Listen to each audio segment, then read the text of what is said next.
Romanos capítulo 8, versos de 28 a 30. Diz assim a palavra de nosso Deus. Sabemos que todas as coisas cooperam para o bem daqueles que amam a Deus, daqueles que são chamados segundo o seu propósito.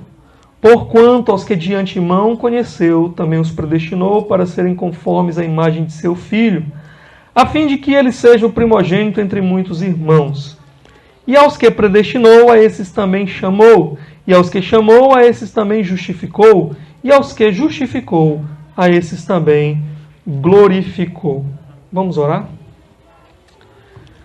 Senhor, nós te louvamos pela tua palavra que acabamos de ler, Senhor. Nós te pedimos que o Senhor nos dê visão espiritual, o Senhor abra o nosso entendimento para conseguirmos enxergar, ó Deus, essas verdades contidas aqui na tua palavra. Que nós possamos, ó Deus, compreendê-las. Há coisas difíceis, coisas até mesmo misteriosas para nós.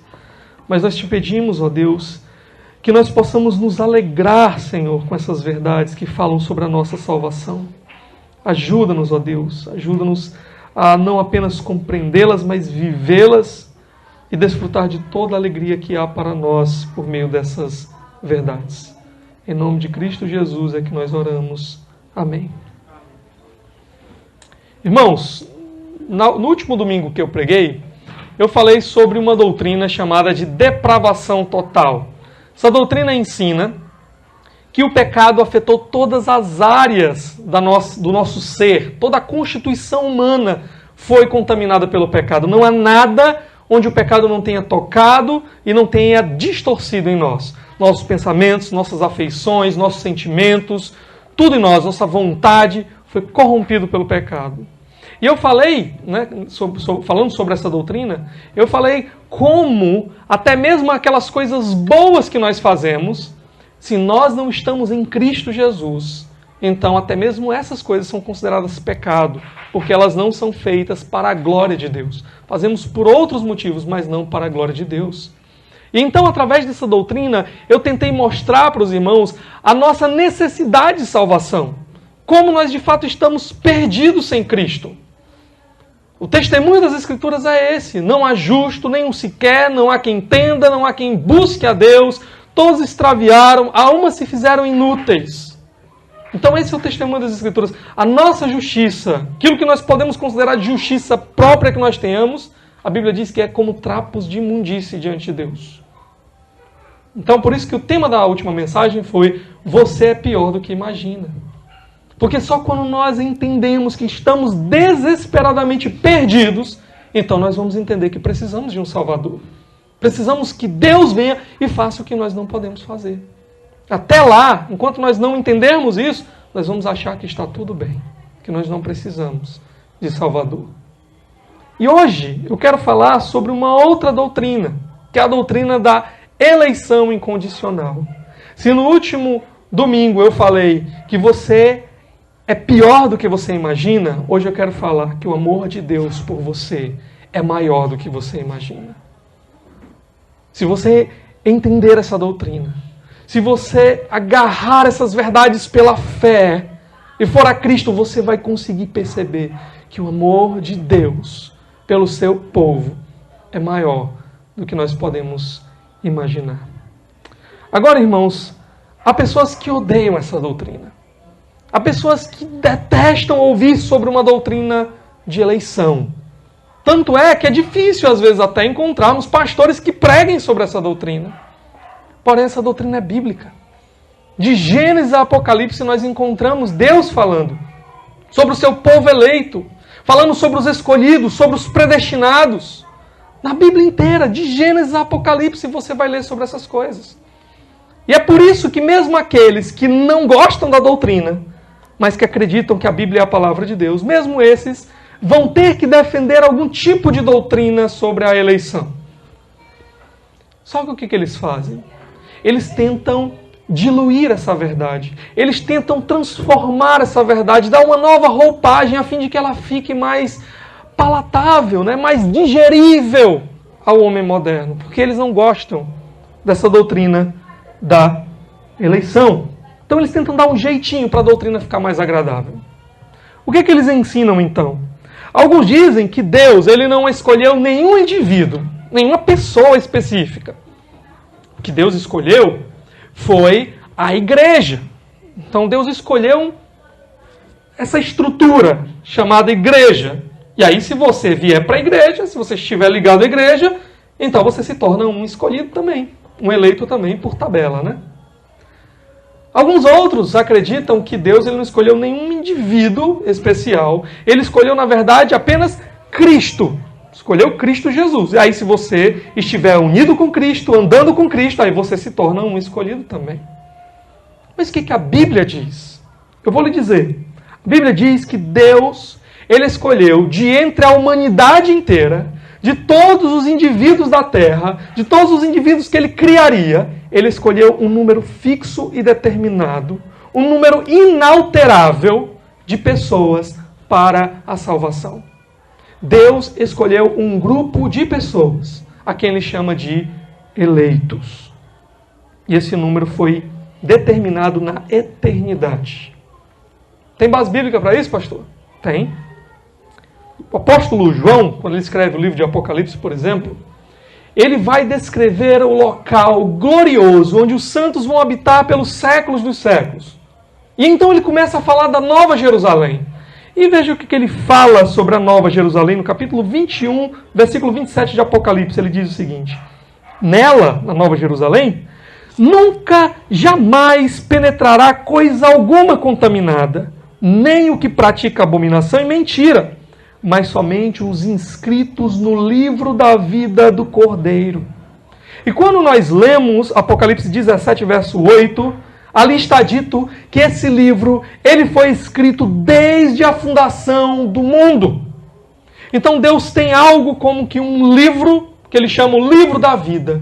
E esse livro, escrito desde antes da fundação do mundo, está escrito ali o nome de cada um dos eleitos de Deus. Ele escreveu o nome de cada um desses eleitos que ele determinou salvar antes da fundação do mundo. Então não existe isso que algumas pessoas, alguns pregadores fazem, né, de vez em quando eles fazem um apelo, né, vem, aceite Jesus, levante a mão, vem aqui na frente. Aí a pessoa vai, ele vai fazer uma oração, aí ele diz assim, né, Senhor, escreve agora no livro da vida o nome dessa pessoa. Não.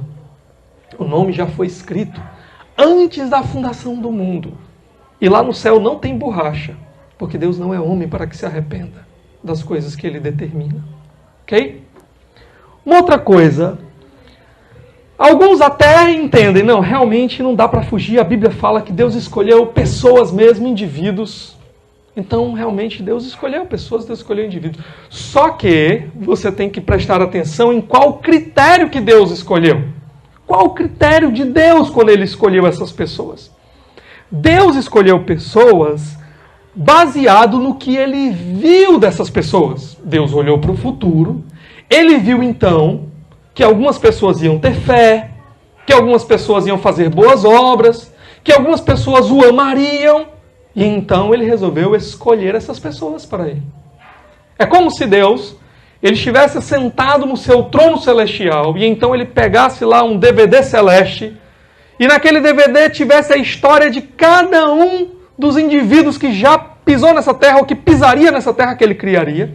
Então Deus assistiu o DVD e ele começou a observar, bom, vou olhar para a vida dessa pessoa aqui. Olha só, ele estava indo muito mal, mas ele aceitou Jesus, ele começou a andar com Cristo, vai dar certo. Aí quando chega lá perto do final, poxa vida, caiu, ó, apostatou. Não vai para o livro da vida. Aí Deus começa a olhar a vida de outra pessoa. Aí ele olha, aquela também ia muito mal. Mas olha, ela começou a andar em santidade, ela começou a buscar a Deus. Foi salva. Vai para o livro da vida. Morreu fiel. Então alguns imaginam que é mais ou menos assim. Há vários problemas com isso. Primeiro, quem foi que decretou esse futuro que Deus apenas conhece? Quem foi que fez esse DVD, né? Que Deus apenas conhece, apenas sabe o que vai acontecer, mas há uma força maior do que Deus, que determinou que as coisas seriam assim, Deus apenas viu como elas seriam. Mas pior do que isso, o problema, irmãos, é que essa visão acaba com tudo que a Bíblia fala sobre eleição.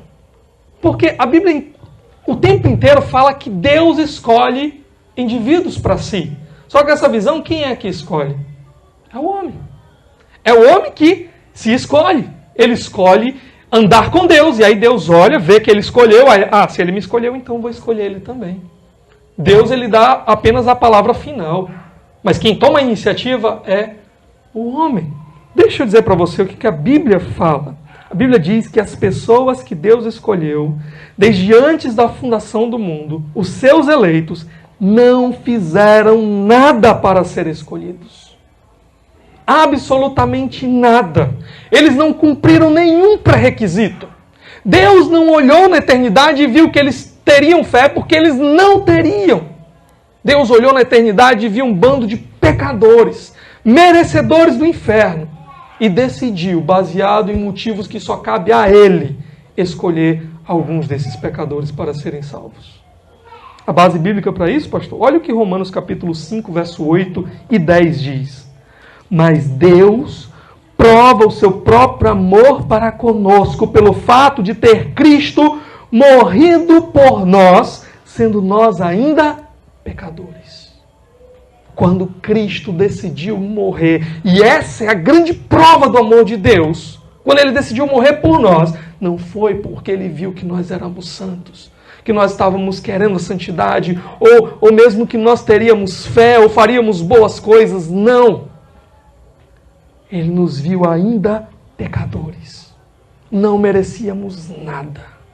Não o queríamos. Éramos rebeldes.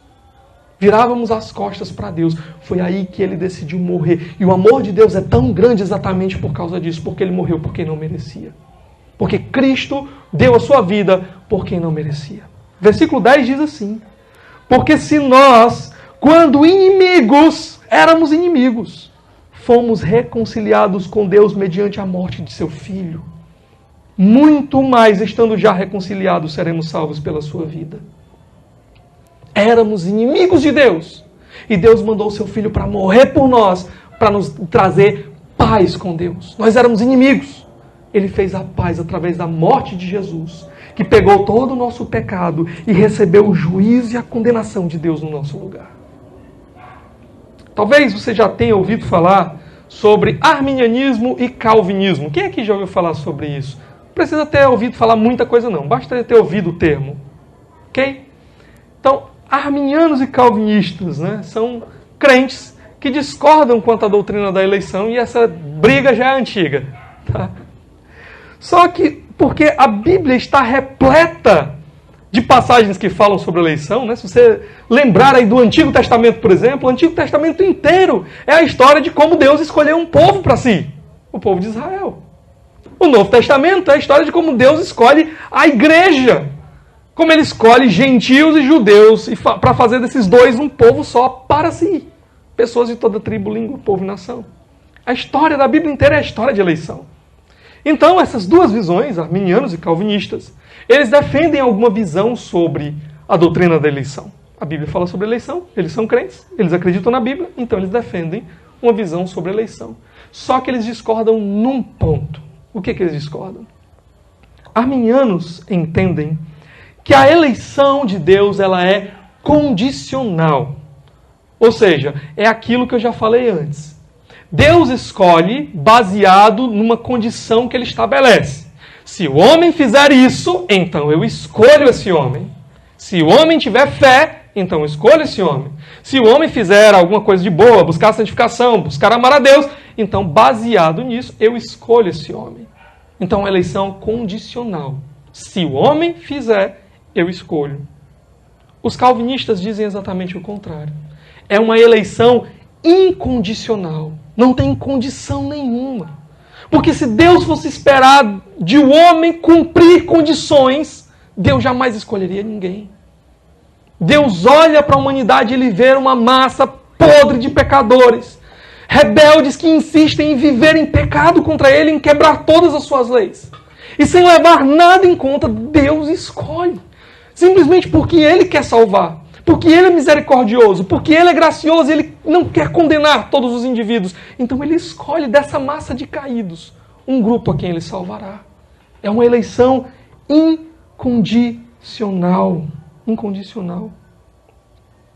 Spurgeon disse que uma vez uma senhora falou para ele, né? Spurgeon foi um pregador batista, conhecido como o príncipe dos pregadores. Talvez o homem que mais levou pessoas a Cristo no século XIX. Houve um grande avivamento através do ministério do pastor Charles Spurgeon. Até hoje as suas pregações, elas edificam a vida de muitos crentes. Eu gosto muito de ler os sermões do pastor Charles Spurgeon. E ele disse que uma mulher uma vez chegou para ele e disse assim: Senhor Spurgeon, Deus tem que ter me escolhido antes da fundação do mundo. Porque se Deus fosse deixar para me escolher depois, Ele não veria nada de bom em mim para escolher. Ele não me escolheria de jeito nenhum. Então a eleição é incondicional. Quer dizer, pastor, que para que eu seja salvo, eu não tenho que cumprir condição nenhuma? Tem. Para ser salvo, você precisa se arrepender e crer no Evangelho. Mas para ser eleito, para ter sido escolhido, você não precisa cumprir condição nenhuma. Deus não olhou para você procurando nada. Ele olhou e viu um pecador e Ele disse: eu amarei esse pecador, eu salvarei esse pecador. E porque Deus te escolheu, então no tempo e no espaço, há um dia determinado por Ele em que Ele vem com poder e Ele opera conversão na sua vida. Ele opera fé e arrependimento que você precisa para ser salvo. Porque fé e arrependimento é dom de Deus. E aí você é salvo por toda a eternidade. Porque você foi escolhido. Deus opera estas coisas para que você seja salvo. Então, meus irmãos, o amor de Deus pelo seu povo, povo que Ele escolhe, é um amor inabalável. É um amor grandioso. Nem o pecado conseguiu destruir esse amor de Deus. Nós somos grandes pecadores. O nosso pecado é grandioso, é terrível, afronta a santidade de Deus. Mas nós temos um grande Salvador, Jesus, que nos amou quando éramos ainda pecadores e deu a vida para nos salvar. É isso que essa doutrina ensina. Vamos entender um pouco melhor essa doutrina da eleição incondicional. O texto que nós lemos no versículo 29 começa dizendo o seguinte: aos que Deus conheceu de antemão. Paulo está falando aqui de um grupo. Aos que, aqueles que Deus conheceu de antemão. Esse grupo dos conhecidos por Deus. Um grupo que foi conhecido desde antes da fundação do mundo. Foi conhecido de antemão, antes que qualquer coisa houvesse acontecido. Deus conheceu esse grupo. E esse conhecimento de Deus é um conhecimento especial. Não é um mero conhecimento intelectual. Aqui, quando Paulo diz que Deus conheceu esse grupo, Paulo não está dizendo que Deus adquiriu informações sobre esse grupo. Que Deus, por exemplo, olhou e viu: esse grupo aí é assim, né? Mora em tal lugar, tem um cabelo assim, tem a cor do olho assim. Não. É um conhecimento especial, um conhecimento de relacionamento. Por que eu estou dizendo isso? Porque a Bíblia usa essa palavra, conhecer, muitas vezes para se referir a isso, a relacionamento, a intimidade. Deixa eu dar uns exemplos para vocês. Amós capítulo 3, verso 2 diz assim: Deus fala para o seu povo Israel: de todas as famílias da terra, a vós somente conheci. O que Deus está dizendo aqui? Deus está dizendo para Israel assim: olha, Israel, eu conheci só vocês, eu soube só que vocês existiam, não sabia que as outras famílias existiam. Estou sabendo agora. É isso que Deus está dizendo? Claro que não. Tudo que foi criado por Deus. Ele conhece todas as coisas, Ele conhece tudo acerca de tudo, porque Ele criou todas as coisas. Então, o que Ele está dizendo para Israel é o seguinte: de todas as nações que criei, somente a vocês eu amei. Somente com vocês eu decidi entrar num relacionamento profundo, um relacionamento pactual, de aliança, de amor. Somente com vocês, Israel. De todas as nações, somente com vocês. E é interessante que em outro lugar, Deus vai dizer para Israel, Ele vai dizer: olha, Israel, você acha que eu te escolhi por quê? Porque você era maior do que todas as nações? Não, você não era.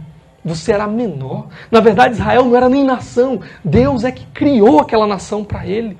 Ele escolheu Abraão e através de Abraão ele criou a sua nação, Israel. É porque você era mais forte do que as outras nações? Ele, não, você não era Israel. Não é por nada que tenha em você, mas porque eu decidi te amar. É isso que Deus diz. Em Mateus capítulo 7, 23, Jesus fala daquele grande dia. O dia em que todas as coisas que estão ocultas serão reveladas. O dia da prestação de contas. E ele diz que naquele grande dia aparecerão algumas pessoas diante dele. Algumas vão dizer assim: Senhor, Senhor, em teu nome eu profetizei. Em teu nome eu operei milagres. E Jesus disse que vai olhar para aquelas pessoas e ele vai dizer: eu nunca vos conheci. Apartai-vos de mim, malditos, para o fogo eterno, vocês que praticam a iniquidade. O que Jesus está dizendo ali? Que nunca teve informações sobre aquelas pessoas que estavam pregando no seu nome? Não. Claro que Jesus, no dia da prestação de contas, né, ainda mais, sabe tudo o que aconteceu. Ele criou todas as coisas. É por meio dele que todas as coisas foram criadas.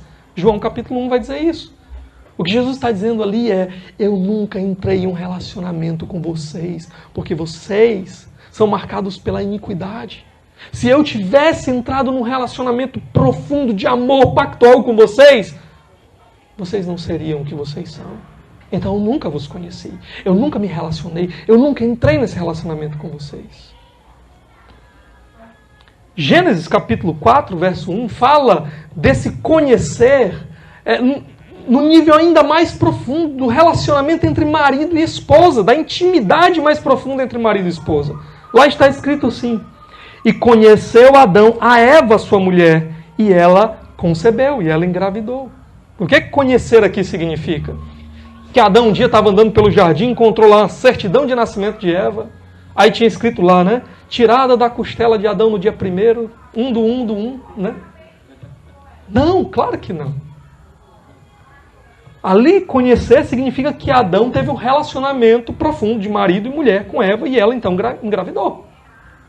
Do mesmo jeito que no próprio capítulo 4, verso 17, fala do filho de Adão, diz: e conheceu Caim a sua mulher, e ela concebeu e teve a Enoque, seu filho. Então, conhecer na Bíblia muitas vezes vai ser usado nesse sentido de relacionamento. É por isso que muitas dessas passagens, por exemplo, a passagem de Amós capítulo 3 é traduzida em algumas versões assim: de todas as famílias da terra, somente a vós eu escolhi. Porque conhecer significa isso. Escolher mesmo para um relacionamento de intimidade, de amor. E é isso que Paulo tem em mente quando ele escreve aqui. Ele diz que Deus, de antemão, separou esse grupo, decidiu amar esse grupo de pessoas, decidiu se relacionar profundamente com esse grupo. E quem foram esses que Deus conheceu? Versículo 28 fala algumas coisas sobre eles. Diz: sabemos que todas as coisas cooperam para o bem daqueles que amam a Deus. É dito que eles amam a Deus.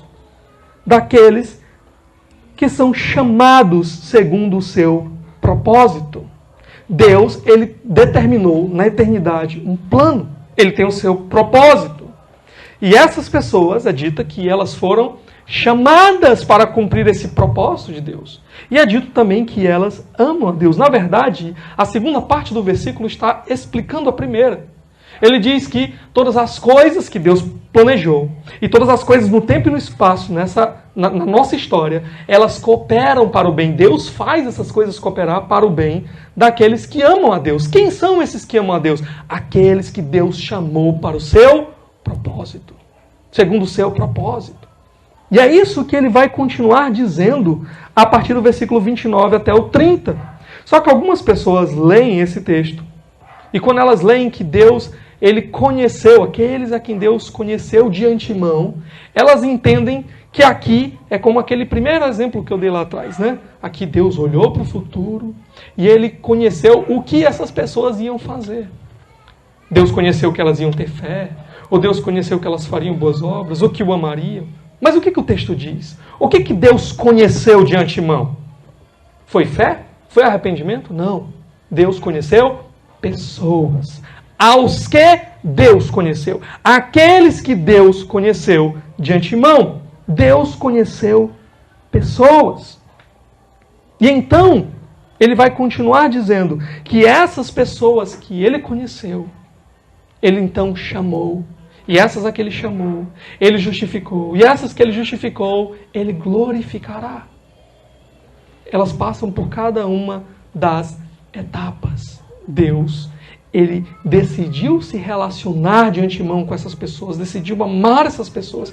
E por isso, ele vai fazer com que elas passem por cada uma das etapas. De tal forma que essas pessoas o amam simplesmente porque Deus os escolheu e no tempo certo ele vem com poder e faz com que elas respondam em amor.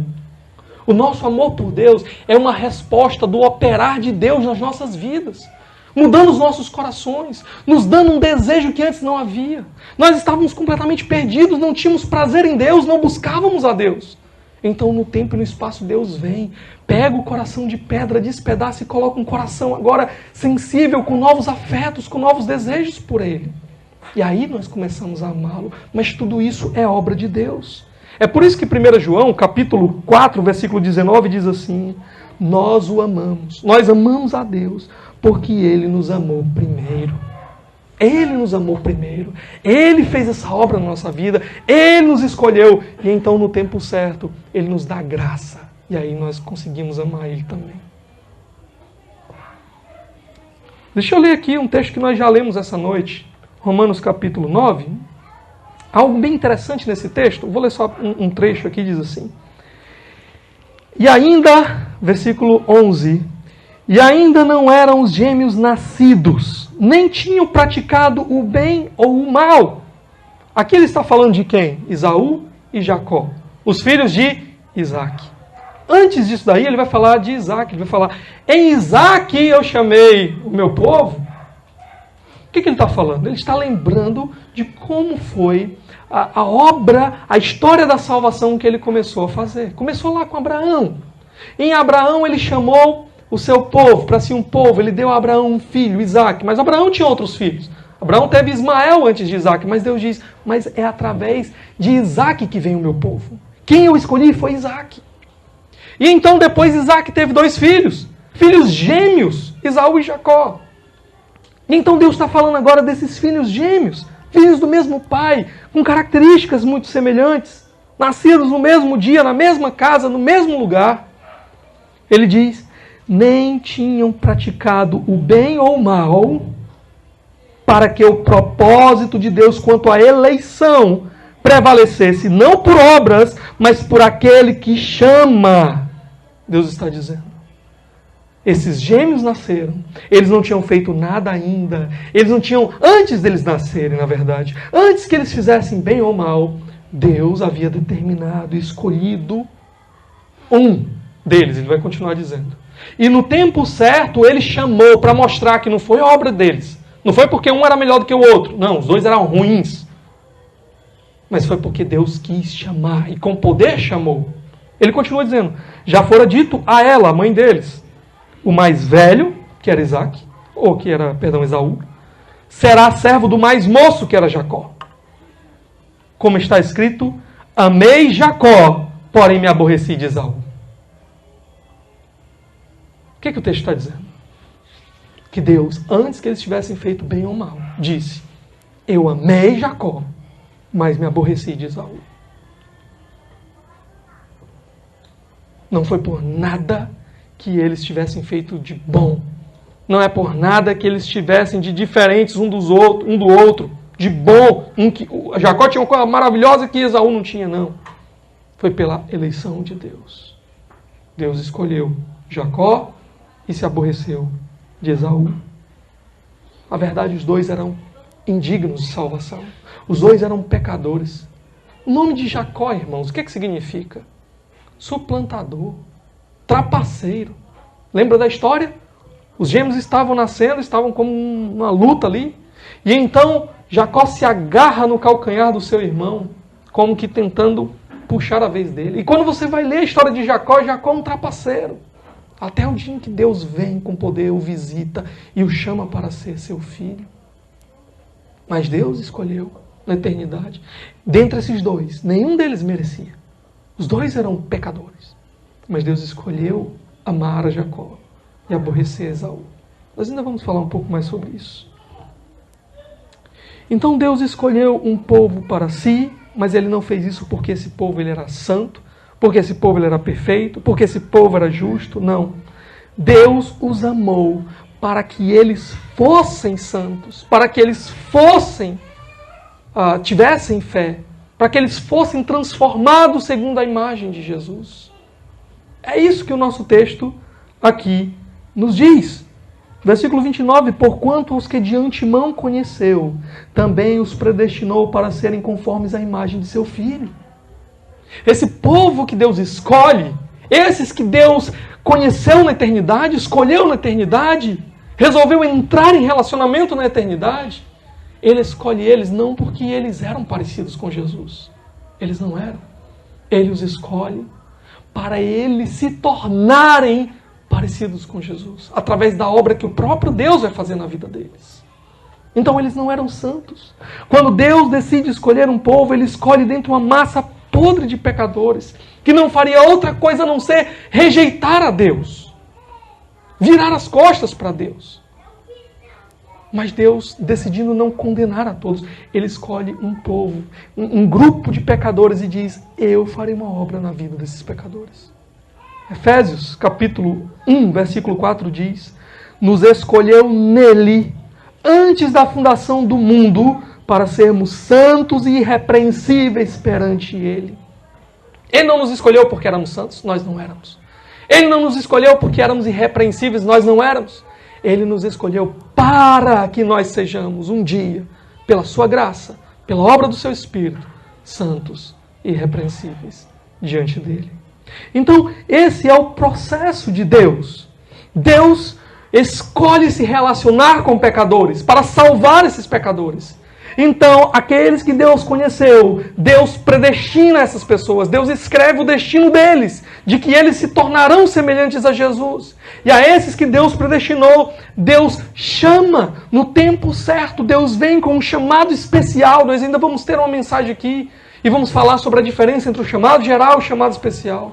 E Deus então chama de maneira especial, de forma que Deus dá a fé que eles não tinham, para que eles respondam a esse chamado. E Deus dá o arrependimento que eles não tinham, para que eles se arrependam e venham até Ele. E a esses que Deus chama, porque Ele dá essa fé e dá esse arrependimento, Ele também justifica. Ou seja, Ele declara que eles já não devem mais nada.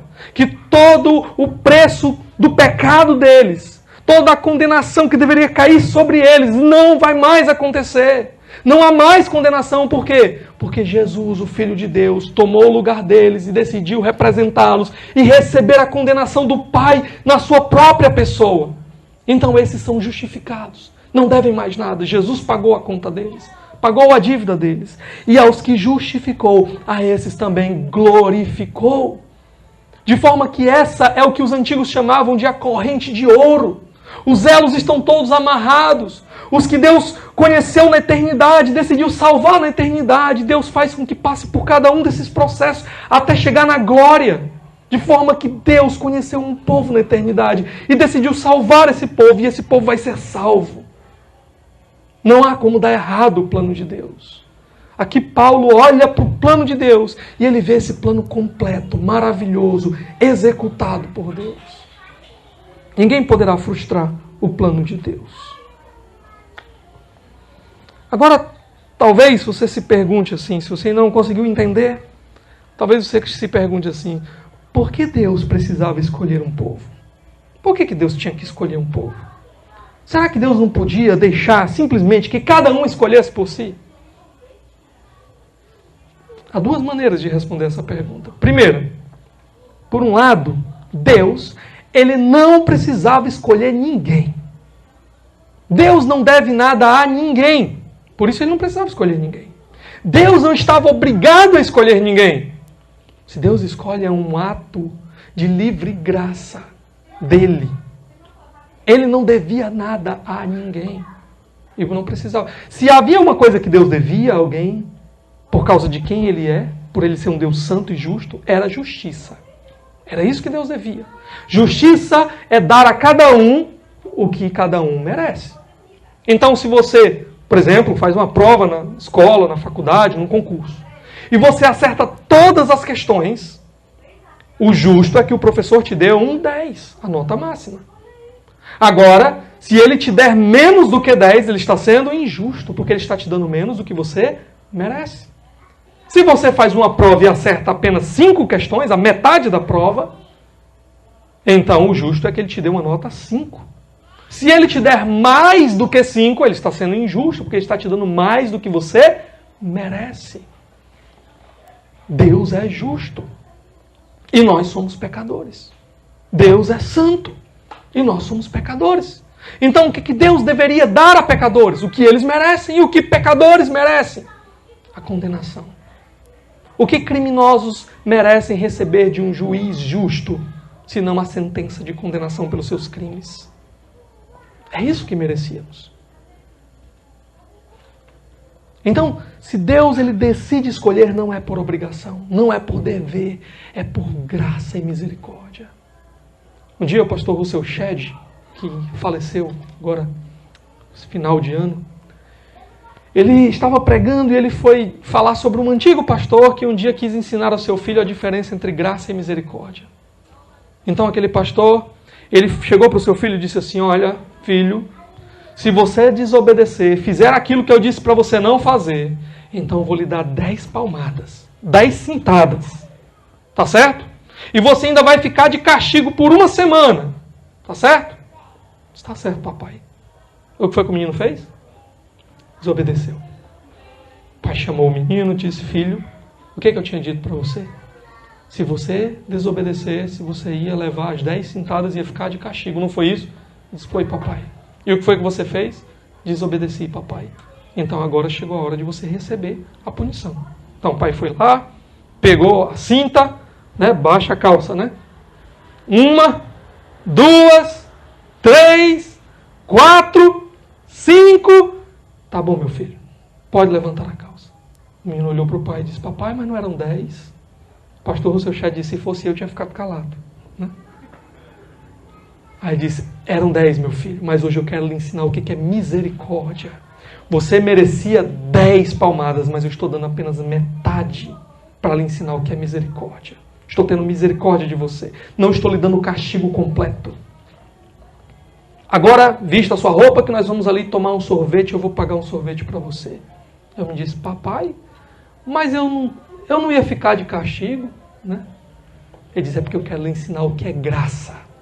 Graça é, você não merecia nada. Você não merecia nada, mas eu ainda vou lhe dar um presente. Isso é graça. E eu digo para os pais aqui, só ensine isso uma vez para os seus filhos, tá?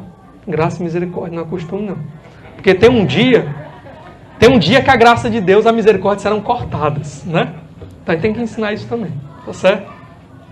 Então, meus irmãos, Deus, quando Ele condena homens ao inferno, quando Ele não escolhe homens para a salvação, Deus está dando a esses homens o que eles merecem pelos seus pecados: castigo, juízo.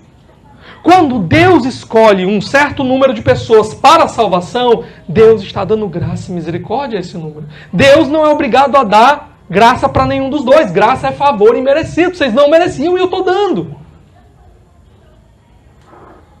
Pastor, e o pecado daqueles? O que acontece com o pecado daqueles? Eles também não merecem juízo? Merecem. O pecado deles é colocado sobre Jesus. E cada um dos pecados deles são punidos em Jesus. De forma que Deus não deixa nenhum pecado impune. Nenhum. A ira de Deus, o inferno eterno que deveria cair sobre eles, cai sobre Jesus.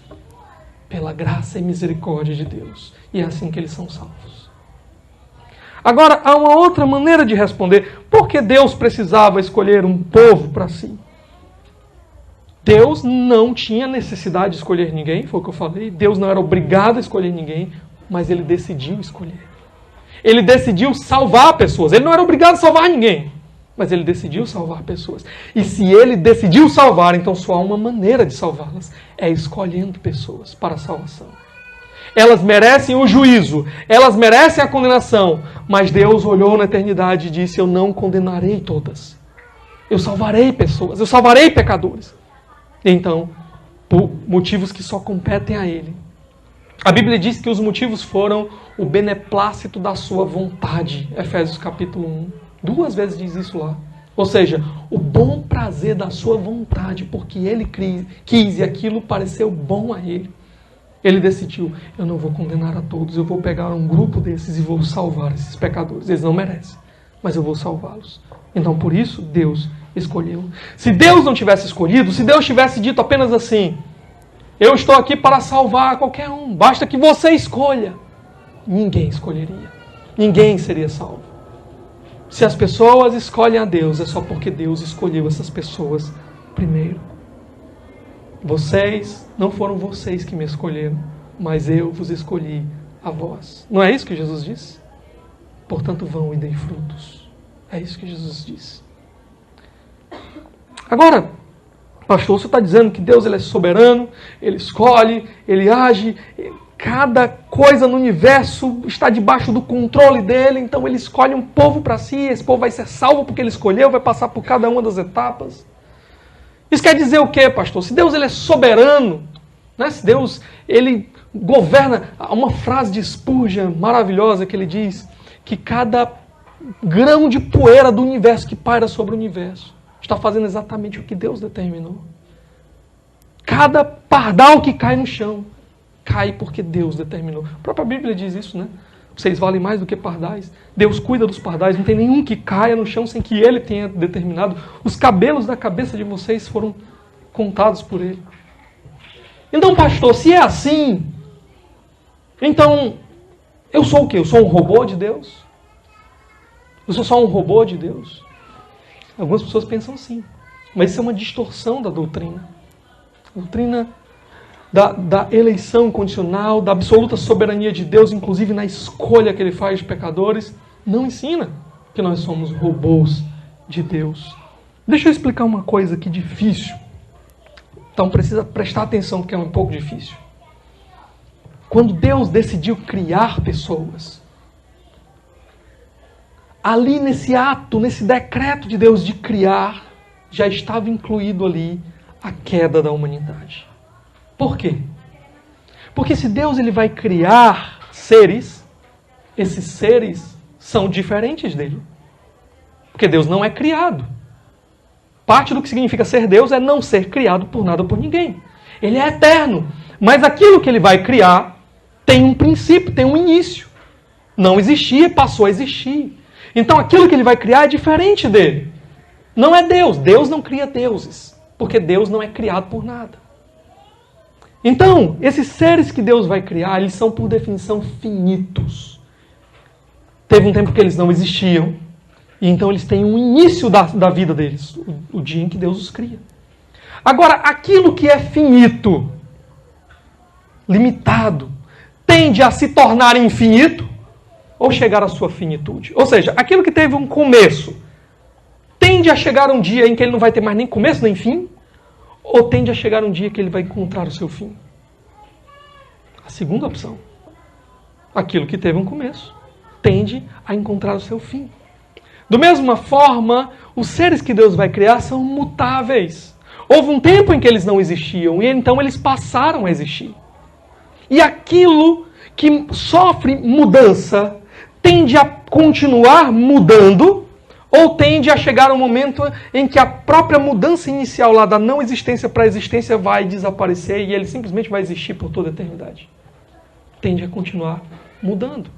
Então, quando Deus decide criar coisas, criar pessoas, há pelo menos duas alternativas para Deus. Uma, Ele vai preservar essas pessoas que Ele está criando, esses agentes morais, por toda a eternidade, do jeitinho que Ele criou naquele dia.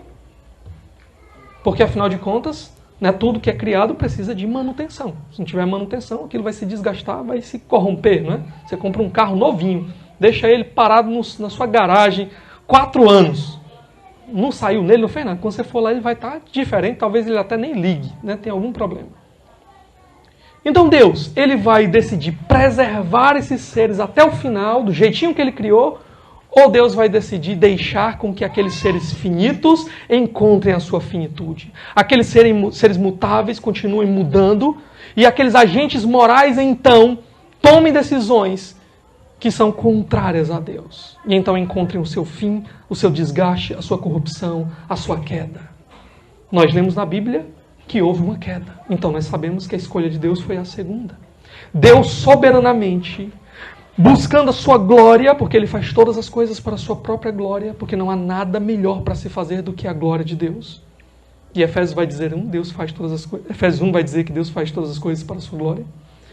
Então ele entendeu que era bom, que o que traria mais glória a ele seria decretar, permitir a queda. Essa é a linguagem das confissões de fé do passado. Confissão de fé de Westminster, Confissão de fé batista de 1689. Deus decretou permitir a queda. O que é que isso significa?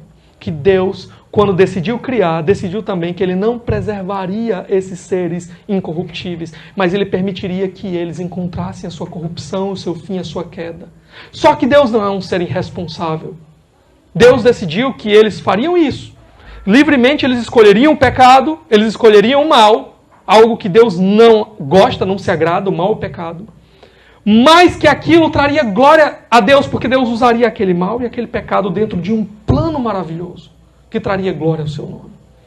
Então Deus, Ele escreve a história, Ele escreve, Ele determina as circunstâncias dentro das quais os seres humanos tomarão suas decisões morais livres, de pecar contra Deus, de escolher o mal.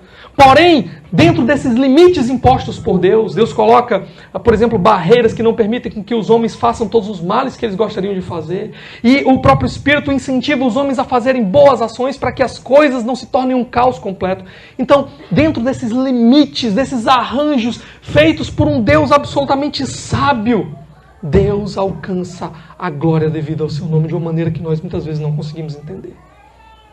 A Bíblia nos dá vários vislumbres disso. Por exemplo, no caso de José, claramente está escrito lá que os irmãos de José intentaram um mal contra ele. Mas no que foi que aquilo resultou? A intenção deles era má, era pecaminosa. Era destruir José. Mas Deus estava por trás, usando mesmo aquela intenção má que Deus não aprovava, para que no final José se tornasse governador do Egito e salvasse não só a própria vida, mas a vida de toda a sua família, família da aliança, do povo escolhido de Deus. De forma que Deus não aprovava o mal deles, o pecado deles, e ia tratar com eles disso, mas ao mesmo tempo o mal deles, o pecado deles levaram o plano de Deus a efeito e Deus foi glorificado. Nós estamos estudando Abacuque aqui durante as quartas-feiras, culto de oração. E lá em Abacuque nós vemos Deus fazendo a mesma coisa. Deus levanta uma nação perversa, a nação da Babilônia, para vir castigar a nação de Israel. A nação da Babilônia, o interesse deles, o desejo deles é destruir Israel, destruir Judá. Eles não estão nem aí para Judá, eles querem destruir. Só que Deus está por trás. Aquilo tudo está dentro dos limites de Deus. E eles não vão destruir o povo de Deus, eles vão apenas disciplinar o povo de Deus, para que o povo de Deus, um remanescente fiel, se volte para Deus. E depois disso tudo, o que Deus vai fazer? Deus vai punir o pecado da Babilônia. Deus não aprova esses sentimentos, esses desejos pecaminosos, mas usa isso para a sua própria glória. E na verdade, irmãos, o maior ato de pecado e mal que o universo já testemunhou foi o ato que trouxe maior glória ao nome de Deus. Qual foi esse ato? O assassinato do Filho de Deus, de Cristo Jesus. Então Deus, ele é soberano. E a vontade de Deus soberano e o plano de Deus soberano usa também essa vontade dos seres humanos, muitas vezes uma vontade pecaminosa e maligna, para que no final a própria glória de Deus seja alcançada. É o que nós chamamos às vezes na teologia de compatibilismo. A vontade de Deus é compatível com a vontade humana e no final o nome de Deus será glorificado mesmo por coisas que nós nem entendemos. Na salvação e na condenação de pecadores, Deus será glorificado. O próprio texto de Romanos que nós lemos hoje, capítulo 9, diz isso. Então nós não somos robôs de Deus. Deus é um artesão maravilhoso e sábio. E nós apenas não conseguimos entender como é que Ele faz todos esses arranjos para a sua glória. Agora deixa eu dizer uma coisa para vocês sobre essa eleição. Aqui arrematar, né, o ponto que eu estou tratando com vocês. Essa eleição, essa escolha que Deus faz, portanto, ela é incondicional, não houve nenhuma condição estabelecida por Deus, Deus não coloca nenhuma obrigação, Deus não estabelece algo assim, bom, se eles fizerem isso ou aquilo, então eu vou lá e os escolherei. Não, Deus escolhe por pura graça, sem que os homens mereçam absolutamente nada, por isso ela é incondicional, sem condição nenhuma. Deus decide escolher. Porque, afinal de contas, se Deus fosse colocar uma condição, quem de nós seria salvo? Quem de nós seria escolhido? Deus um dia deu uma lei para os seres humanos. E o que foi que nós fizemos? Quem de nós cumpriu essa lei alguma vez na vida? Toda ela. Nenhum de nós. Então, Deus, Ele fez assim, pelo seu bom prazer, beneplácito da sua vontade, para salvar pecadores que de outro modo não seriam salvos. Agora, como eu disse, muitas pessoas odeiam essa doutrina, detestam essa doutrina, porque ela é difícil de entender mesmo, às vezes. Você precisa se dedicar, você precisa se debruçar na palavra de Deus. Pedro, falando sobre algumas coisas que Paulo escreveu, diz: há coisas difíceis de entender no que Paulo escreveu, que alguns ignorantes distorcem. Então é preciso mais atenção, mais dedicação. Você pode até dizer assim: eu não entendo essa doutrina. Você não pode dizer, ela não é bíblica. Porque em cada parte da Bíblia você vai encontrar essa doutrina ali. Então, se você não conseguiu ainda entender muito bem essa doutrina essa noite, não diga, eu não aceito essa doutrina. Diga, eu vou crer porque está na palavra e então eu vou buscar entender. Crer para entender. Obrigado, meu irmão. Então, há pessoas que odeiam essa doutrina e fazem objeções a essa doutrina. Eu quero falar sobre algumas dessas objeções. Primeiro, alguns dizem, essa doutrina é injusta. Deus é injusto. Por que Deus é injusto? Porque Deus não pode escolher uns para a salvação e outros não. Na verdade, Paulo antecipou que essa pergunta seria feita. Quando você lê Romanos 9, ele está explicando a doutrina da eleição e ele diz assim, acaso há injustiça da parte de Deus? Ali Paulo está antecipando. Alguém vai perguntar, Deus está sendo injusto? E aí o próprio Paulo já vai explicando. Irmãos, Deus seria injusto se ele escolhesse uns para a salvação e outros para a condenação. Deus seria injusto se ele estivesse lidando com pessoas inocentes. Pessoas que merecem a salvação. Os dois grupos merecem a salvação. O que Deus faz? Dá a salvação só para um e condena os outros. Mas Deus não está lidando com inocentes aqui. Deus está escolhendo dentro de uma massa de pecadores. O texto de Romanos 9 vai dizer o quê? A injustiça da parte de Deus, pois quem jamais resistiu à sua vontade? E o que Paulo responde? Quem és tu, homem, para contenderes com Deus? Acaso o objeto que foi feito pode dizer a quem o fez, por que me fizeste assim? Ou não tem o oleiro direito de pegar da mesma massa, veja, da mesma massa, vasos, fazer daquela massa ali vasos para a destruição, para a ira, e daquela mesma massa ali fazer vasos para a misericórdia. Note, nenhum dos dois vasos tem mérito nenhum. Um é feito para a ira, para a destruição, porque a massa é podre. E o outro é feito para quê? Para receber misericórdia. Porque misericórdia é o quê? Ele merecia condenação, mas Deus não dá a condenação. Misericórdia. Nenhum dos vasos merecia salvação, porque a massa era podre. Era uma massa de pecadores. Aquela massa que quando Deus decidiu criar, ele já sabia no que se tornaria. Pecadores. E então escreveu a história para que os pecados dessa massa não ultrapassassem os propósitos e a glória de Deus. Há alguns que dizem o seguinte: se é verdade essa doutrina da eleição, então quer dizer que naquele dia muitas pessoas vão querer ir para o céu, mas porque Deus não escolheu, elas vão para o inferno.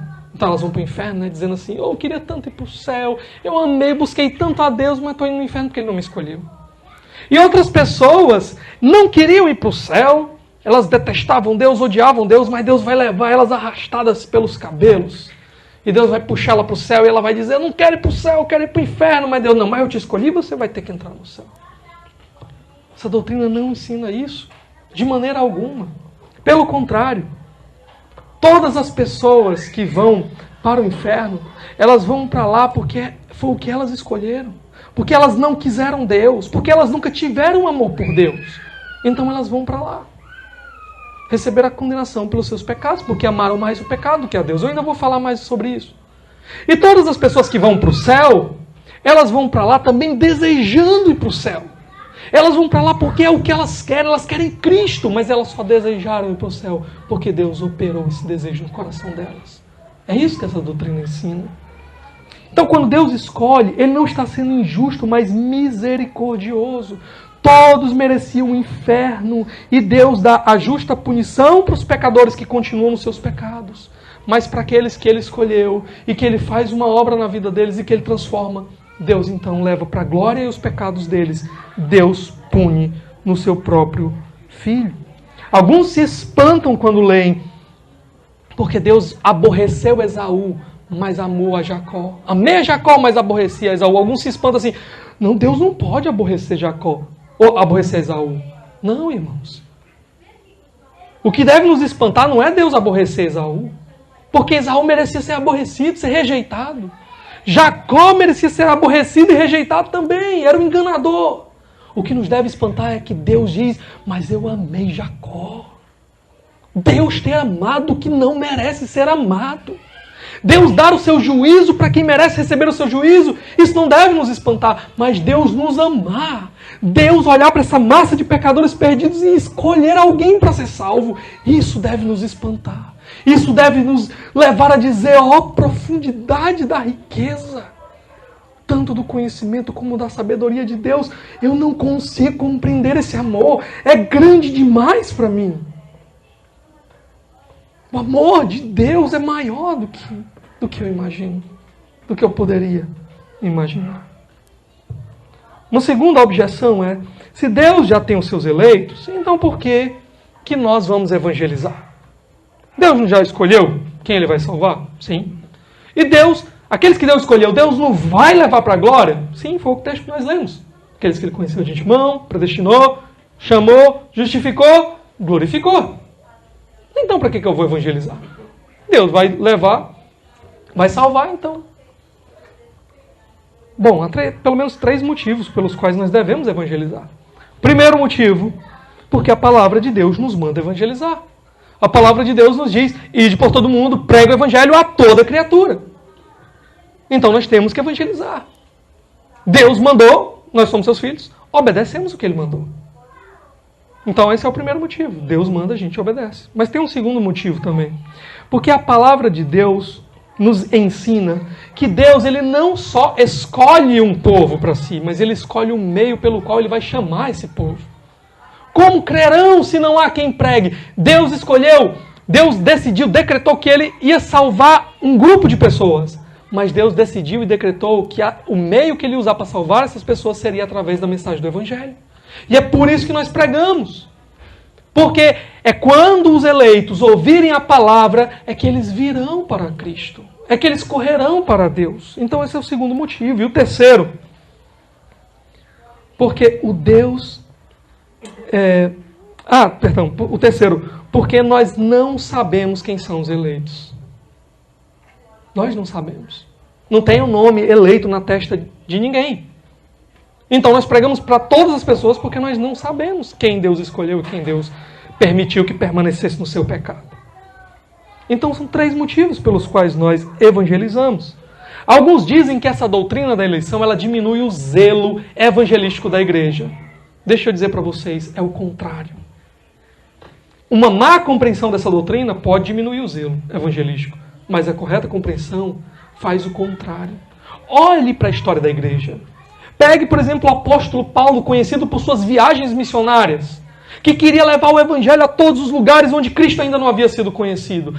Paulo, em todas as suas cartas, fala dos eleitos, fala da eleição, fala da predestinação. Mas foi um homem evangelista nato, plantando igrejas em todos os lugares. Olhe para os evangelistas do passado. Pegue homens como Adoniran Judson. Pegue homens como Hudson Taylor. Pegue homens como o Batista lá, que é o pai das missões modernas, William Carey, que foi pregar o evangelho na Índia. Todos esses homens acreditavam firmemente na doutrina da eleição incondicional. Pegue o grande evangelista George Whitefield, que que trouxe um grande avivamento na Inglaterra, através de seu ministério. Ele pregava essa doutrina. Pegue Charles Spurgeon, o príncipe dos pregadores.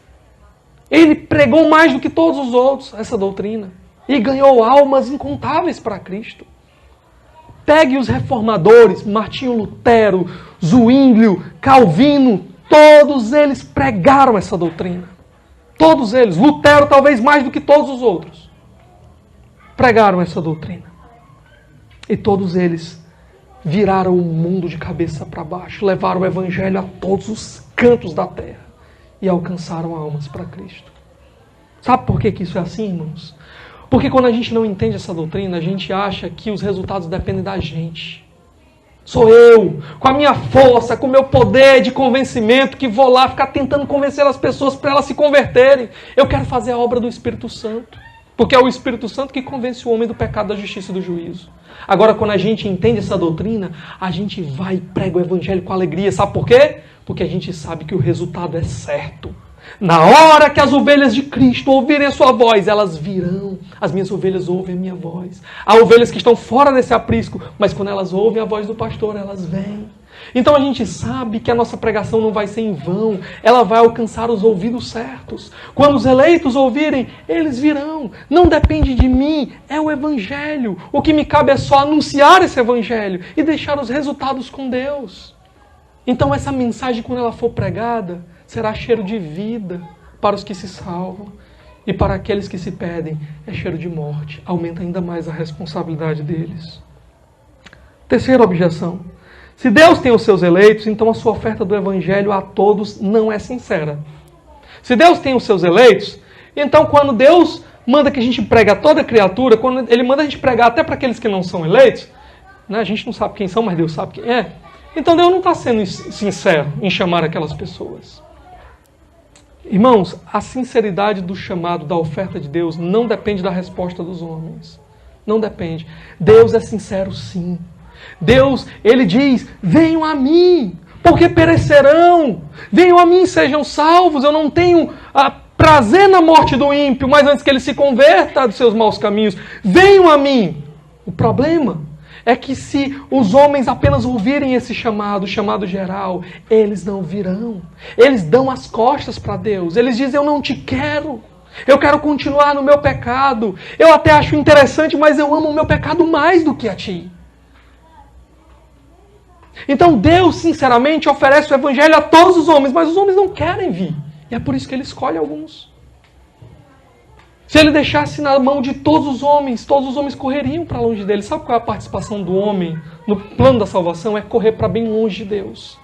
Mas tem um dia em que Deus, com sua graça, vai lá e alcança aquele pecador.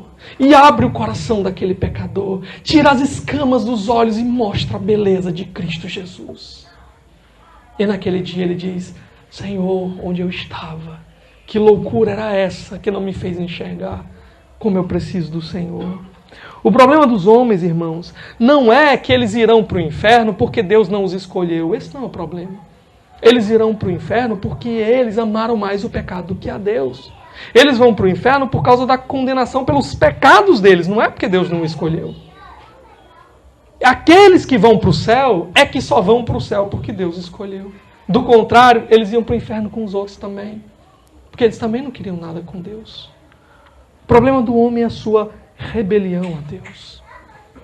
Deixa eu terminar então aqui essa mensagem com 3 aplicações breves para nós. Primeira, você que é crente, você que um dia foi alcançado pela graça de Deus, você que foi unido a Cristo pela fé, que crê no Senhor Jesus, que entregou a sua vida a Ele, que sofreu aquela experiência de morte e ressurreição com Cristo, que agora ama, quer viver de acordo com a palavra dEle.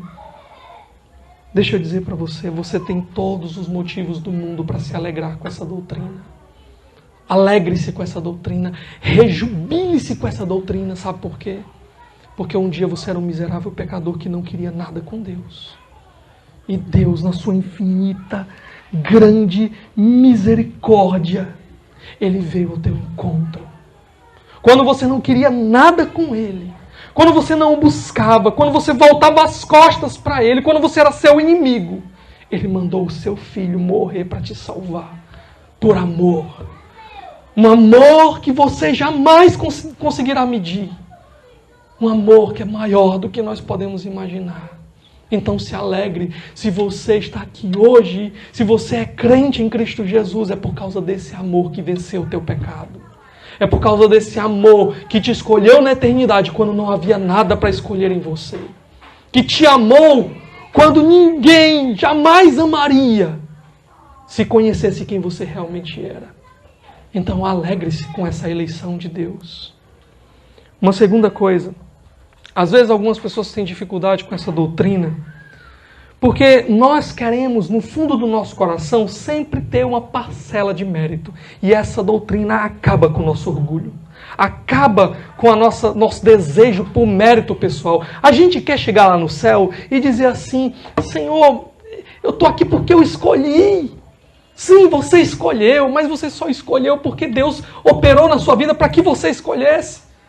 Senão você não tinha escolhido nada.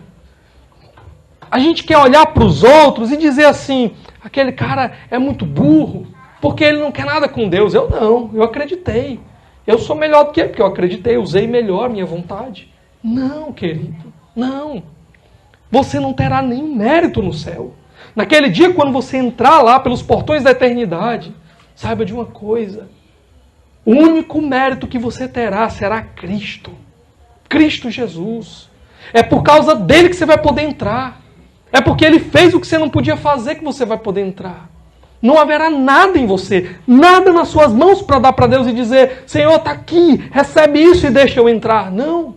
Todos os méritos que nós precisamos foram pagos, conquistados por outra pessoa, por Jesus no nosso lugar. É por isso que naquele dia, toda a honra, toda a glória e todo o louvor vai ser dado a Ele somente. Porque Ele fez o que nós não poderíamos fazer. E por fim eu quero dizer para você o seguinte. Quem quiser ser salvo, será salvo. Os que continuam preferindo o seu pecado do que Deus, esses é que são condenados. Mas quem quer ser salvo, será salvo. Os que querem, os que desejam, os que vão a Cristo, esses descobrem no final que eles foram, porque Deus os havia escolhido em tempos eternos, com um amor eterno, um amor antigo, os havia escolhido para Ele. Quem quer ser salvo, vá a Cristo e descubra que você é um eleito. Há uma história que uma vez o pastor Augusto de Nicodemos contou. Eu estava numa conferência que ele estava pregando. E ele foi explicar essa doutrina, e ele usou essa ilustração. Ele disse que é como se fosse a porta de uma igreja, onde as pessoas passam em frente àquela igreja e tem escrito assim na porta, vinde a mim, todos vós que estáis cansados e sobrecarregados, e eu vos aliviarei. Então algumas pessoas passam em frente àquela porta, olham, desprezam e continuam a viagem. Alguns outros olham, acham interessante, vão até a beira da porta, dão uma piscadela, mas vão embora, seguem viagem. Mas alguns passam, param, olham e dizem, sou eu estou cansado, eu estou sobrecarregado, sou eu que preciso de alívio, eu vou, e eles vão. E quando eles entram pela porta, eles olham do lado de dentro, e eles veem que do lado de dentro está escrito, ninguém pode vir a mim se o Pai que me enviou não o trouxer. João 6,45. Eles descobrem que eles foram porque o Pai os havia escolhido antes. Então, irmãos, venham a Cristo hoje. Pecador, venha a Deus hoje. Arrependa-se, creia e venha a Ele hoje. Você não tem nada a perder, mas você tem tudo a ganhar. Venha a Ele hoje. Se você não vier a Cristo naquele dia, você só poderá culpar o seu pecado. Você só poderá dizer, foi o meu pecado contra Cristo que me impediu de ir até Ele. Mas você não poderá culpar a Cristo, porque Ele diz, venha, venha e descubra que você é um eleito. Se você for, você tem tudo a ganhar. Charles Spurgeon disse o seguinte durante um de seus sermões. Há algum de vocês aqui que deseja ser santo? Que deseja abandonar o pecado e andar em santidade? Pois muito bem, nesse caso Deus escolheu esse alguém. Mas eis que uma outra pessoa talvez replique: não, eu não quero ser santo e nem quero desistir das minhas paixões e dos meus vícios. Nesse último caso, retruco: por que então você fica aí se queixando do fato de que Deus não te escolheu? É o seu pecado que te afasta de Deus, não Deus. Vamos orar? Senhor, nós te louvamos pela tua palavra, te louvamos, ó Deus, por esse amor profundo, esse amor misterioso que decidiu, ó Deus, olhar para pecadores que só mereciam a condenação, mas ainda assim escolher pecadores para serem salvos, para partilhar da eternidade contigo, recebendo as bênçãos que há no Senhor para nós. Ó Deus, abra os nossos corações, nos faz alegrarmos nessa doutrina, saber, ó Deus, que o que nos garante a certeza da nossa segurança não está em nós mesmos, não está na nossa própria força, mas está no Senhor, que nos escolheu. Ó Deus, faz-nos alegrar em saber que nós não merecíamos, mas o Senhor nos amou e nos escolheu. Ó Deus, abre o coração de alguns irmãos aqui essa noite, para entender melhor essa doutrina e se rejubilar com ela. E aqueles, ó Deus, que não te conhecem, Senhor, que possam ter os seus corações abertos também e perceber, ó Deus, que também foram objetos desse amor que escolhe. É o que nós te pedimos em nome de Cristo Jesus. Amém. Amém.